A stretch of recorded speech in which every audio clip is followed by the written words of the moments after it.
Gee, last night's session was pretty hectic. I definitely lost about 20 litres of water. It just poured out of me, the sweat. It was humid, no wind, and the fish were every throw as you hit the water. Often, to hit the water, I'd just flatline it, and the spoon would be sinking, and you'd go tight.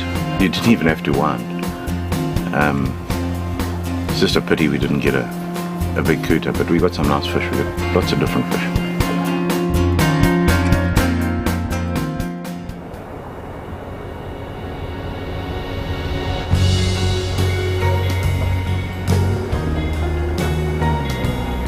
Actually feeling pretty good. I mean, to wake up in this bay, yeah, no matter how tired you are, how beaten your body is, I don't think you really care. There's just such an amazing appreciation. It's seriously could probably wake up here every day. So yeah, it's incredible. Yeah, you know, you start your morning sitting on the toilet watching, looking out the porthole and watching cooter jump in the bay is something that I don't think many people get to see in their lives.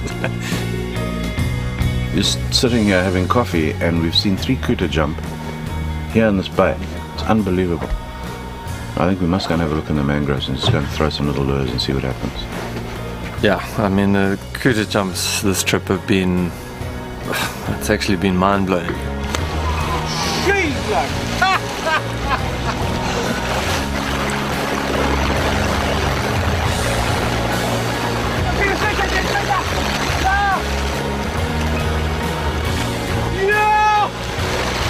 way!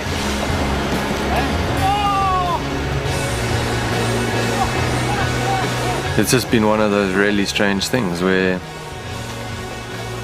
you know, we've seen so many of them jump, but yet we haven't been able to catch many, which is quite interesting. So yeah, we still got some time left, so yeah, hopefully things turn around and yeah, we end up having a cracker of a cooter day today.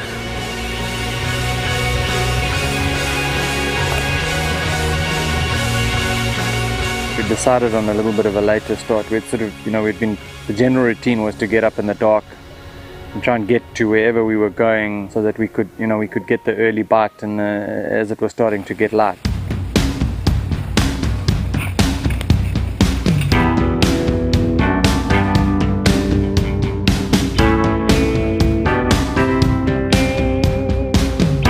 Last time we were here, we spoke about fishing the mangroves, but we ran out of time, unfortunately. So this time we made a concerted effort to give it a go and see what we could get.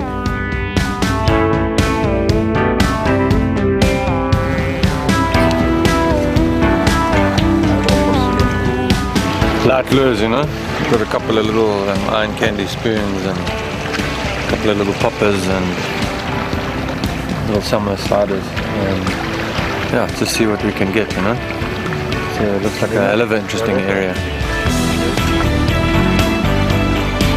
One of the things that we really wanted to do was to get in some really nice light tackle estuary type angling, which here in Madagascar there's just tons of it. In fact, it's so unexploited, it's unbelievable. I mean, anybody that enjoys lure fishing with light rods or enjoys estuary type fishing, this has just got to be paradise. And unfortunately, we chase the big fish and we do a couple of things and we run out of time every time.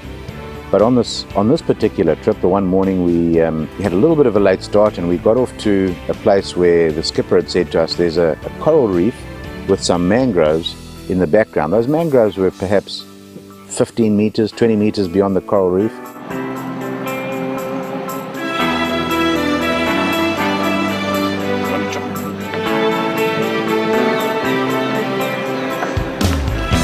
It's nice. It would be nice if it was bigger and if there were more creeks going in and that kind of thing. But it's fine. I mean, we're just going to try now and just see if there's anything in here. So looks good.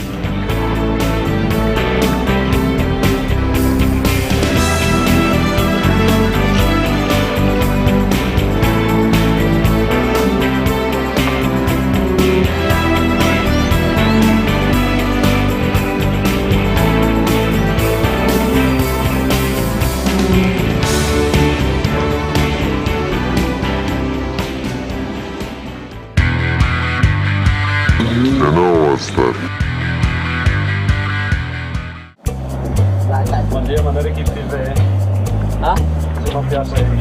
Yeah. Let me,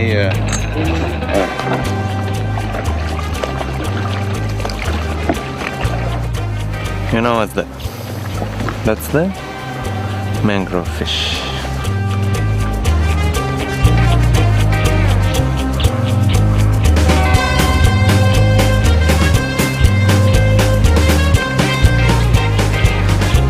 thank you.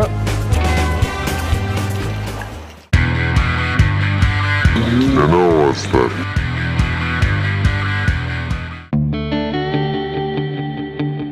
The mangroves were quiet, so we decided to try a little coral reef. Yeah, we took the little tender, our little blue tender, and we putted around and fished some mangroves with this incredible coral reef running around it. It's one of the most exciting setups I've seen. I mean, from a light tackle point of view, if you could spend a little bit of time there, I think you'd absolutely blow your mind.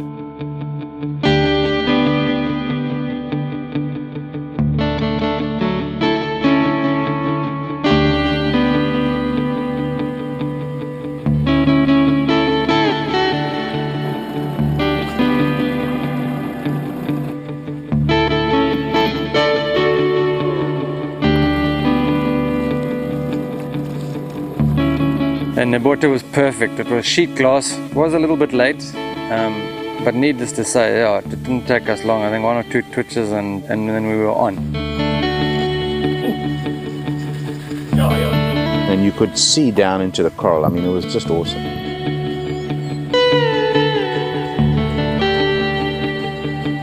So straight away, you know, we knew it was a kind of a popping type scenario, just absolutely perfectly for it. Ja, is it a rock salmon?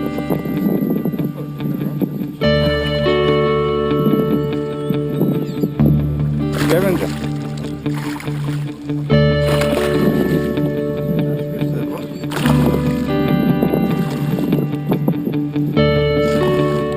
The surface lures were almost immediately just eaten by. The first one was a scavenger of some description. It almost looked like a cutthroat scavenger. I'm not sure exactly which one it is. Didn't have the red in the mouth or the gills though. This. Friend Long Thomas was in abundance again, but yeah, once the other fish got a sniff of the lures and so on, we ended up getting Barry ended up getting a nice scavenger of sorts, and then yeah, I ended up getting a really nice rock salmon on the light tackle, which was very cool. And then Richard got a lovely rock salmon not long after that, and unfortunately it was that time of the day when we just caught the tail end of it, but the potential there is unbelievable.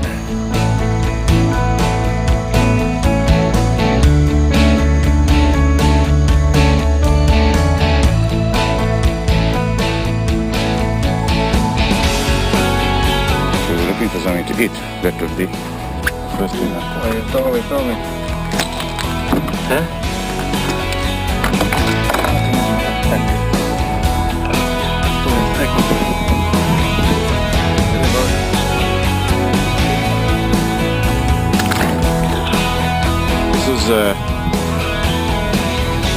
It's an interesting lure. They've got a prism inside here. It's a Uzuri product, and they've come out with this prism series, and it's got prisms inside here which sort of reflect the light, and then also this red underneath, which is supposed to represent the stomach sort of area of the fish. And it's also got rattles on it, which helps a lot from a noise point of view. But these are the kind of lures that you need in a place like this.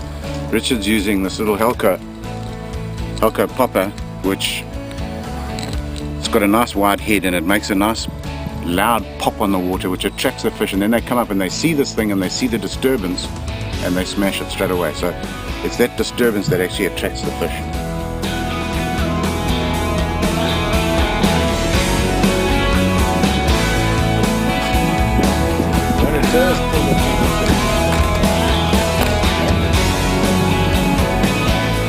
So if you go and fish that at the right time, you can catch anything. You'll catch, in fact, I wouldn't mind betting you'd get a sailfish there, but you'll definitely get kuta and bonnies and GTs and all those sort of fish, as well as your normal estuarine species.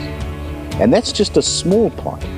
There's much bigger estuary type environments in this area. So yeah, for the guys that are into that kind of fishing, it's just absolutely awesome.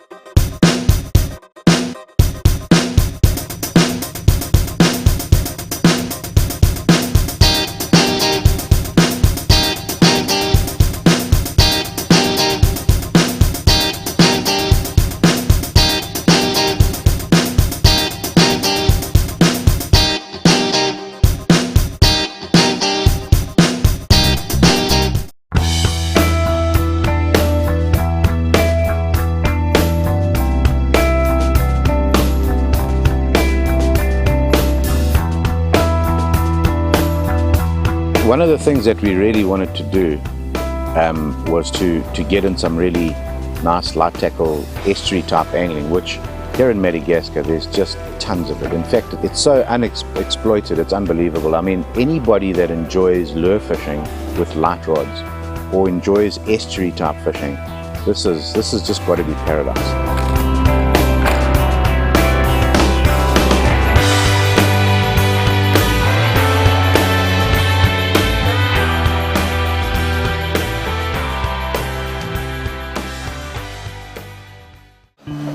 We're gonna go and look around the smaller little islands and outcrops, and I'm sure we'll get some fish. Last time we hooked some big kingies on the light gear, and I think we're gonna just stay around inshore for a little while and see what the weather does, and if it looks nice we might go a little bit further and go and look for some bonnies.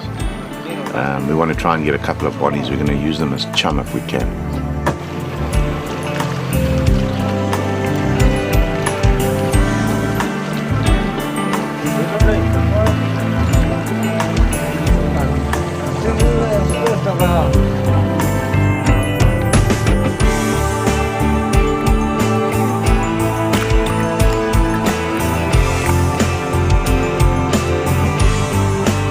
Boys are giving me pressure there. I was busy tying another chase, but I grabbed the little rod that had the needle nose on, and actually I had a bad cast. I had a little wind knot around the eye, but fortunately the fish ate, and fortunately it came away, the knot, and it didn't end up in a disaster, and yeah, got it out. So yeah, happy days. Nice to actually find some bonnies. Fished in the mangroves on some light tackle. We were a little bit late, but I mean it was lovely. It was so nice and calm and peaceful, and an absolutely amazing little coral reef there. And then yeah, we made our way out of the mouth, and we were gonna go left, check out some islands. And as we came out the mouth, we saw these fish busting, and yeah, they were the bonnies that we haven't seen many of. It's been quite different from the last one, I think, in that the species composition has been quite different. We've had a lot of fish that we didn't get last time, and we didn't get a lot of the fish that we got last time. But we did do a lot more offshore jigging, and what's been very noticeable is the absence of bonnies. Last time there were shoals of bonnies everywhere, and wherever you found bonnies there were big fish around it. This time there's just no bonnies, but there's lots of torpedo scales. So yeah, I don't know what it is, but there's something that's different.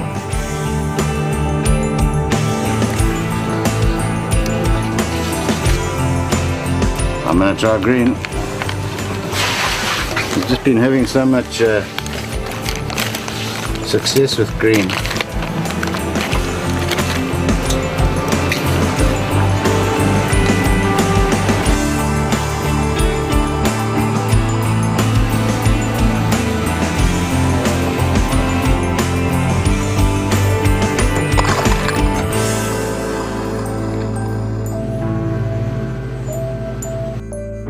I think by this stage the body has taken a serious beating. I mean, my hands and everything, it started to swell. You're full of you've been spiked by fish and hooks, and from cranking the reels and that you're spinning, you know, it requires a serious amount of effort. You know, you got to, a lot of those iron candy cooter spoons that you can, it's incredible how fast you can wind them, but yeah, that starts to make the muscles ache and pain a little bit.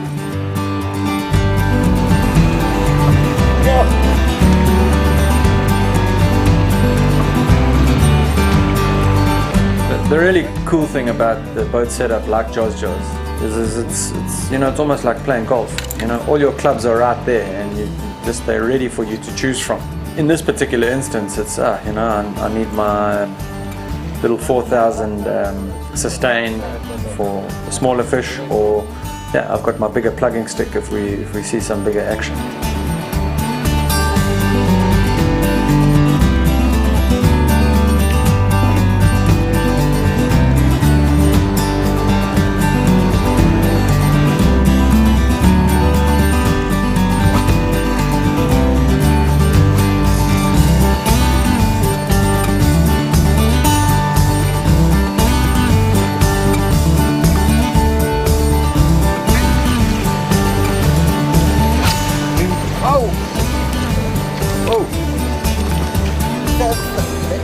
Yeah, it's a common thing on these trips especially, and in this particular area where the garfish are giant, and they, you know, the moment they go on with the lure, they jump and they tail walk and they do all sorts of things. So we've aptly given them the nickname of Sailies, and yeah, it's quite a lot of fun and cheering and banter on the boat when somebody hooks one.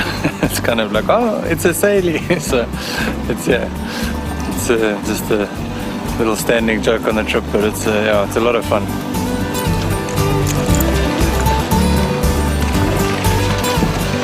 Marlin, man.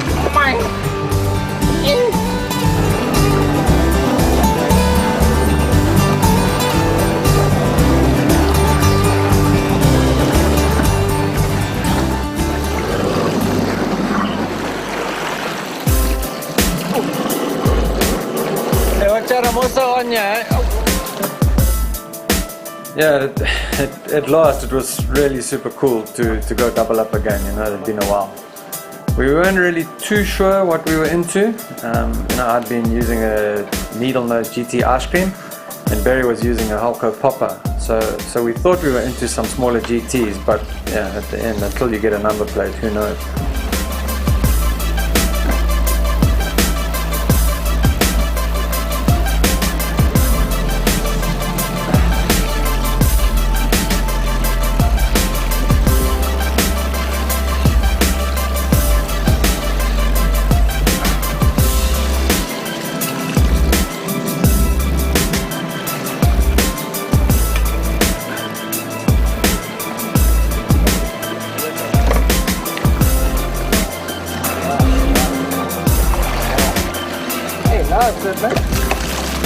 What is it? Jeet. GT. Wait, can you come and get one picture?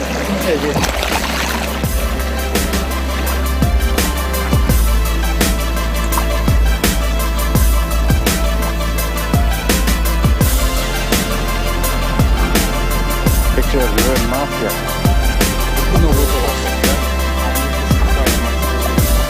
Oh, okay.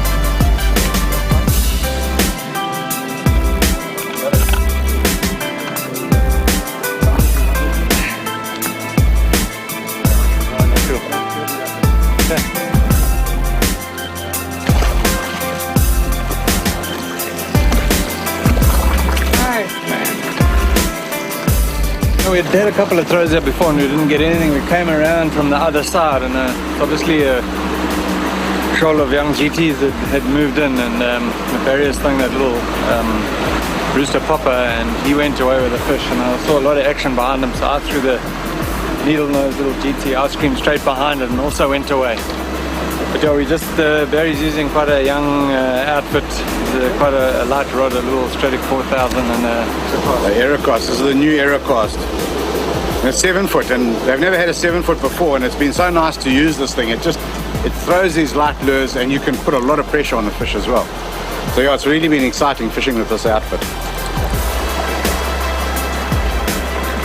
The other test is this new nanofill. Berkeley nanofill is chartreuse in color, and because we use such short leaders, I was worried that the fish might actually see the line, you know, and it might put them off. But so far we haven't had a problem with that at all. It's actually been wonderful because you can see the line a lot better, but it doesn't seem to affect the fish.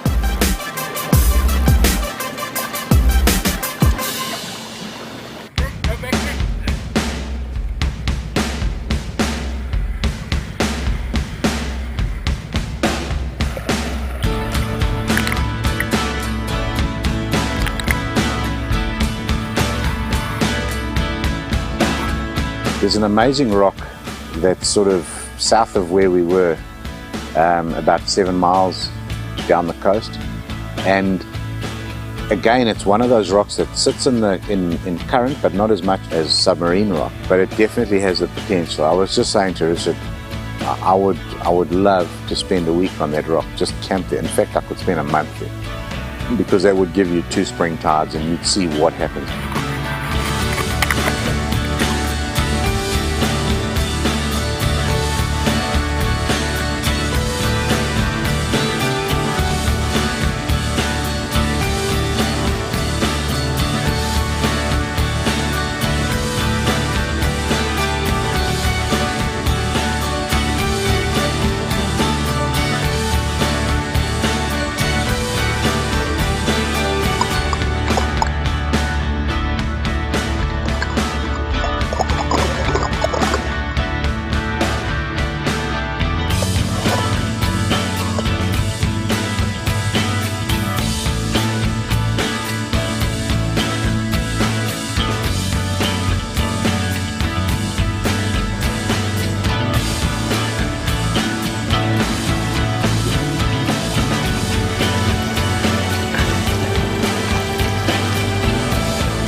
Green spot.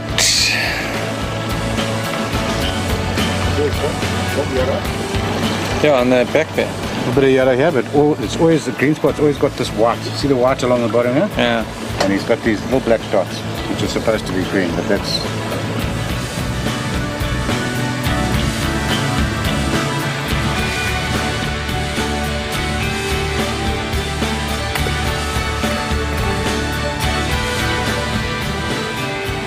It's one of those places that's got huge potential. Definitely need to get back there.